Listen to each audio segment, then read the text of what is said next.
Hey everybody, I watched the Super Bowl yesterday, or three-quarters of it. This is Bitcoin, by the way. He saw me sitting here in the truck and decided he needed to be a part of whatever was happening.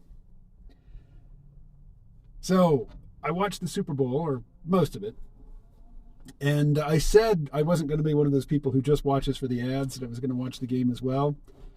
But I mostly paid attention to the ads, and then when the game was on, I was on Twitter reading other people's responses to the ads, which is meta in an obnoxious way. Anyway, the halftime show, Snoop Dogg and Dr. Dre, and really it was a celebration of Dr. Dre. Dr. Dre, who was the, I guess, engineer, or I'm not sure what his role was. I mean, he didn't write the lyrics, and he wasn't, I don't think he rapped much on that first NWA album, Straight Outta Compton. But in the song Fuck the Police, he's, Judge Dre presiding. In the case of NWA versus the Los Angeles PD, So, I guess where to start? I mean, I've been talking about this stuff on Twitter today. So, boom, Twitter logo on screen.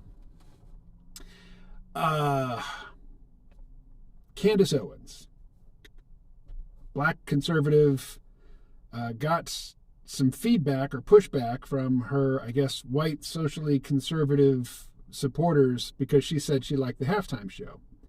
And the halftime show wasn't just Dr. Dre and Eminem. 50 Cent was there, not Dr. Dre, Eminem, Snoop Dogg, 50 Cent, and then some newer performers I wasn't really familiar with. But Candace Owens apparently said she liked the show, and some of her supporters didn't like that she liked the show. Well, come on. I mean, Dr. Dre, socially conservative old white folks simply cannot sign off on Fuck the Police. They can't do it. So, that's kind of a non-story. But for me, I was 20 years old when NWA's first album came out. I had it on cassette, and it's not that I was so clued in 1988 that I went out and bought the cassette. I found it on the ground out by Lake Jacomo near Kansas City, Missouri. Listened to it once, dismissed it as stupid, and gave it to my friend Chris, who proceeded to listen to it many times, heard the brilliance, and insisted that I listen to it some more. And I did, and I was like, okay, yeah, I get it. And even to this day, I love Fuck the Police and Dope Man, but there's some absolute filler, nonsense songs on that album. The whole album is not brilliant from beginning to end, but it's got a couple of brilliant tracks on it that I just love. But I'm not Candace Owens. I'm not a conservative commentator, certainly not socially conservative. So, I get to cherish my 34-year-old memories of Fuck the Police. But what came up for me in this discussion of, the halftime show at the football game, the Super Bowl, was the book that I've been talking about here, The Decadence Society, How We Became Victims of Our Own Success by Ross Douthat. And one of the things that he talks about in the book is how there's no way you could mistake a pop song from 1950 for a pop song from 1970. 20 years apart, but distinctly different eras in music. And again, there's no way a pop single from 1970 could be mistaken for a pop single from 1990. And yet, last night at the halftime show, Eminem got up on stage and performed Lose Yourself. Lose Yourself came out in 2002, 20 years ago, and it could be a contemporary song. I mean, music just hasn't changed that much. There's not a distinctively early 2020s musical genre sound that's recognizable, easily identifiable. And, that talks about movies like The Terminator. Ross Douthat doesn't talk about The Terminator as far as I remember, but the first movie came out when I was in high school. Brilliant. The second film came out, I think I had graduated high school, but still, Terminator 2. Brilliant. I mean, visually stunning in terms of pacing, in terms of, character motivations. I mean, everything about it is great. And it wraps up the story conclusively. There was no need for any further installments in that franchise. And in fact, the creator of that franchise, James Cameron, he wanted nothing to do with any future sequels. But he continued to bless, new films, say, oh, I didn't make it, but I think it's great, you should go see it, because he was helping his friends make money. But there's no reason to ever do another Terminator movie. But another Terminator movie is inevitable. Inevitable. And every single failed Terminator movie, that we've gotten since the second one was supposed to be the start of a new trilogy. Well, I guess that may not have been the case with Terminator 3. But, Terminator 3, that was the first one James Cameron had nothing to do with, Rise of the Machines. Arnold is in it, but, nobody else from the original films except, bit players like the psychologist. It's okay. It was a big budget, one of the most expensive films ever made at the time, I think. A very big budget, basically a chase film. It's one big, long chase. And it doesn't... I guess the end is kind of clever, but compared to the two films that came before it, it's nothing special. And it's the best that the series has to offer since, James Cameron left the scene. And now, I haven't seen Dark Fate. After Terminator Genesis, I was done. Kind of like after, The Last Jedi. It's like, there's no way I was going to see Rise of Skywalker. I could go inside on Disney Plus and turn on Rise of Skywalker right now and watch it, and there's just no way. There's no way, But one of the points that Dothit makes about Decadence is that, in a vital age, you get new and exciting art forms, and in a decadent age, you just get, if the original was a polemic, you just repeat the polemic a little bit louder. If the original was, like, he talks about Star Wars. He says, of the original Star Wars, it was brilliant because it was a pastiche that George Lucas was pulling from all these different, he's pulling from Westerns, he's pulling from samurai films, he's pulling from Joseph Campbell, he's pulling from, serials, Saturday morning serials, like Flash Gordon, pulling all of these things together into this really glorious pastiche. And then when he went to do this, the prequel trilogy, in the 90s, the late 90s, he just did it straight. He wasn't referencing anything except his own work at that point. And as Dothit says, George Lucas's unaided imagination, unaided by references to earlier, better artists, just wasn't up to the task. That said, this is my own, opinion. If you watch The Phantom Menace, Attack of the Clones, and Revenge of the Sith, these are clearly a single story conceived of by a single author. It is a single vision that had a purpose. It was going somewhere from the beginning, and it wasn't just a cash grab. George Lucas didn't need the money. ILM, the effects house and Lucasfilm, they had steady work doing special effects for other people's movies. They were raking in the dough. Nobody there needed to make the sequel trilogy or the prequel trilogy. Whereas the sequel trilogy is nothing but a cash grab. And as Dothit observes in the book, instead of trying to do anything new, they just went back and remade the first film and swapped around a few characters. They swapped around a couple story beats, but it's basically, The Force Awakens is basically A New Hope with just a few tweaks. And that is illustrative of the difference between a vital period and a decadent period. The decadent period doesn't try anything new. It's just repetition, repetition, repetition. Oh, sorry. I just went to pet Bitcoin and I shocked him on the ear. A little bit of static. Sorry, buddy. All right, on to meta matters. In the last video I said, should I script these things out or should I just blather into the camera? And also I tried a thing where if I got on a rant that I myself, in the editing thought was stale, I just fast forwarded through it rather than cutting it out.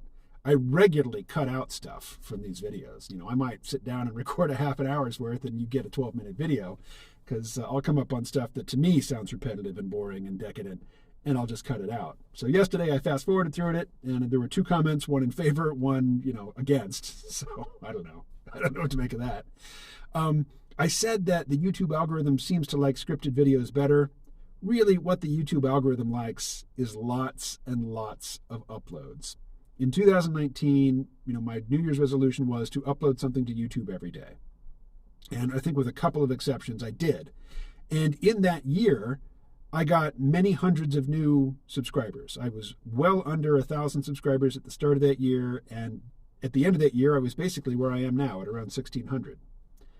Now that I post, new videos whenever I feel like it, and sometimes they're weeks apart, I'm not getting any new subscribers. The algorithm has no interest in showing my stuff to anybody if I'm not going to have, at least an upload a day. Multiple uploads a day would be more to YouTube's liking.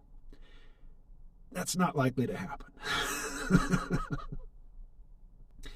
Back to the theme of the decadent age, and you can tell you're in a decadent age when things don't change that much.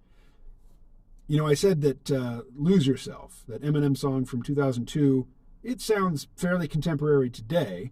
You wouldn't blow anybody's mind if you presented it to them. They weren't familiar with it. You played it for them and you said it was new. But Fuck the Police from 34 years ago does not sound contemporary. It is raw. It is stripped down. There's, very little production on it. It's just an angry shout back at authority, We don't like how we're being treated. Fuck you. That album and that song in particular, Fuck the Police, could not, recapitulate or reenact, the groundswell success that it got in the late 80s, early 90s. We are too monitored, too controlled and conditioned and cautious and locked down today for those sorts of breakouts to happen. That door has been closed, and you can hear it just in the sound of it. You can hear, like punk. Punk it's like some of the bands I listened to in the 90s, like Fugazi, I think today are considered punk, but, maybe in spirit, but not so much in sound. But, if somebody does punk today, something that sounds like punk, it's retro, it's kitsch, it's not authentic. Anyway, there's a book that I read, I guess in the 90s. It's called Time and the Art of Being by Robert Grudin. And I think that's the book I'm thinking of, where early in the book he says, it's not cool to diss the place where you live. It's not cool to diss the people around you. But for some reason, it's cool to diss the time in which you live. To assert or imagine that there was a previous time when stuff was better. People were nicer, things were more authentic. and here I am spouting that same line, but it just, it seems true. It seems like we live in a degenerate age. Also in the book, he talks about Back to the Future Day. And this is just a sort of intuition pump to illustrate the same point. In Back to the Future, the first film, Marty McFly starts out in the year 1985, Reagan's America. He goes backwards in time 30 years to 1955, and it's a different world. It is a different world. In the next film, he jumps forward in time from 1985 to a very futuristic 2015. And in fact, I think it's October 21st, 2015 is Back to the Future Day. That's the day to which Marty McFly went. Like, think about Blade Runner. The original Blade Runner came out in, 1982? And the setting was Los Angeles of 2019, which is to say, the setting was 3 years ago. That 2019 didn't pan out. We don't have flying cars. We don't have replicants. We don't have off-world colonies. That stuff is still more than 30 years in the future, if it ever happens at all. And yet, you could take Marty McFly from 1985, take him back to 1955, it's a different world. Take him ahead to the actual 2015, and yeah, computers are faster. Cars look a little bit different. People have cell phones. But other than that, it's a pretty recognizable world. Which is to say that the distinctive character of the 50s, the 60s, the 70s, the 80s, and even into the 90s, that's kind of dissipated. Things just aren't the innovation isn't there anymore to produce distinct sounds, distinct fashions that actually catch on out in the world. Somebody from, like, in the clothes I'm wearing, I could travel back to 1985 and nobody would look askance, except for this thing, the microphone, the Bluetooth microphone. Dothit does talk in the book about the possibility for sustained decadence, which is to say a long period where really nothing much is changing, And to be a decadent society, you have to be pretty well off. You have to be rich, but not as rich as you were, not as innovative as you were, not as dynamic and alive as you were in your peak. But it doesn't mean that collapse is imminent. You can stay in a decadent state. Well, Rome did it for 300 years. Rome was on the verge of collapse, and then the Emperor Diocletian came along and made his palliative adjustments, and the Western Empire hung on for another 300 years after that. But while a decadent age can go on, it can be sustained for a very long time, it doesn't go on forever.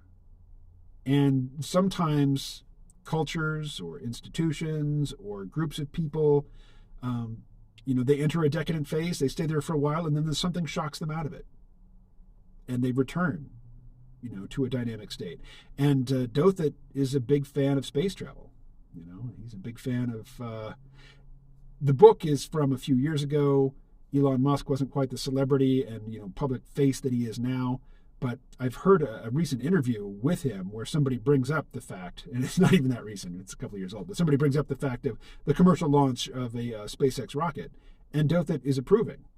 He thinks that a new push into space might be just the thing we need to get us off our asses. And I certainly agree. I mean, not just the thing to get us off our asses, I just want it to happen. I just want to see it happen. Talk about stagnation. I remember driving to school.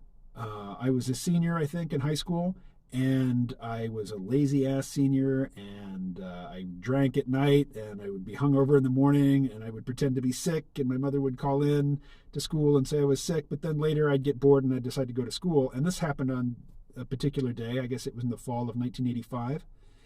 And I was driving to school, listening to the radio in mid-morning, and I wasn't sure how to make sense of what I was hearing. And as I drove to school, it dawned on me that the space shuttle had blown up.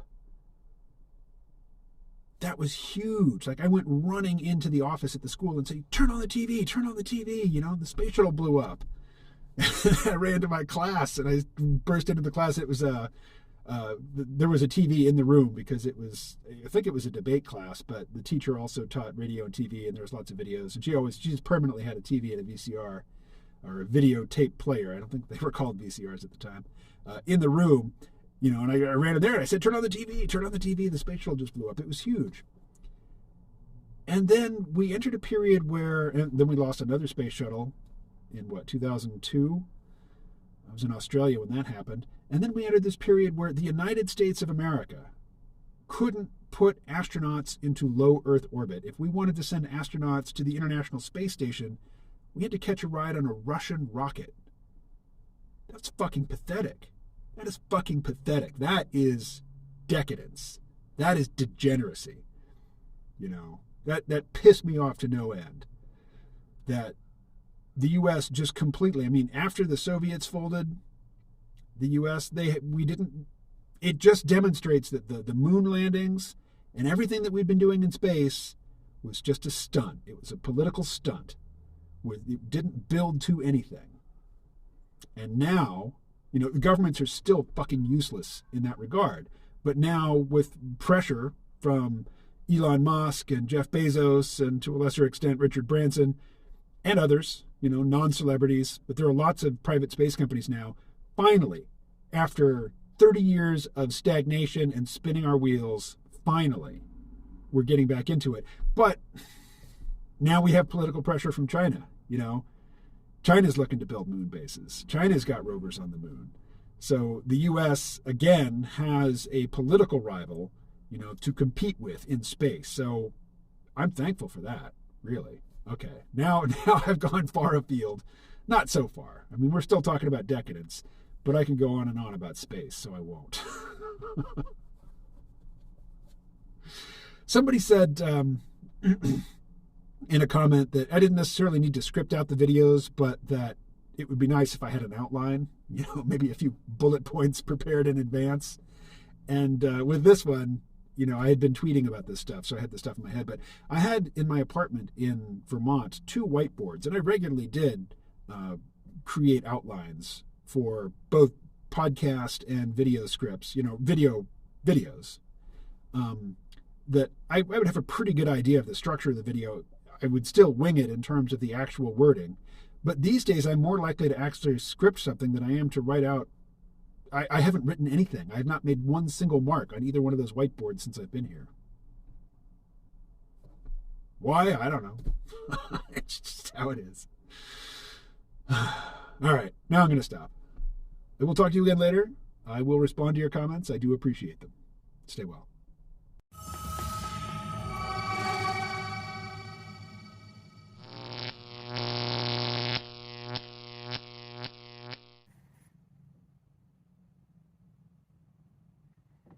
Going for the roof? You can do it. Go for it. Impress us.